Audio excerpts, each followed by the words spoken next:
আসসালামু আলাইকুম রহমতুল্লাহ তাআলা বারাকাতুহু। ভিউয়ার্স, এক পুলিশ সদস্যের পুরুষাঙ্গ কেটে দিয়েছেন তার তালাকপ্রাপ্ত স্ত্রী।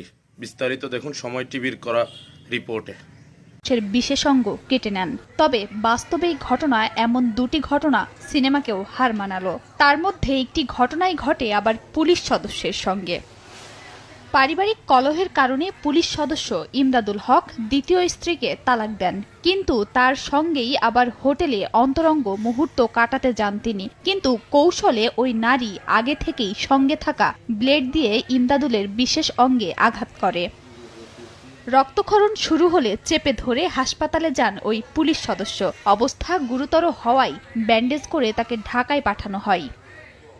ইমদাদুল হকের স্ত্রী আফরিন সুলতানা মিম বিষয়টি নিশ্চিত করেছেন, তবে এ বিষয়ে তিনি কোনো কথা বলতে রাজি হননি। ঘটনাটি যশোরের জেলা সদর হাসপাতালের আরএমও ডাক্তার আব্দুস সামাদ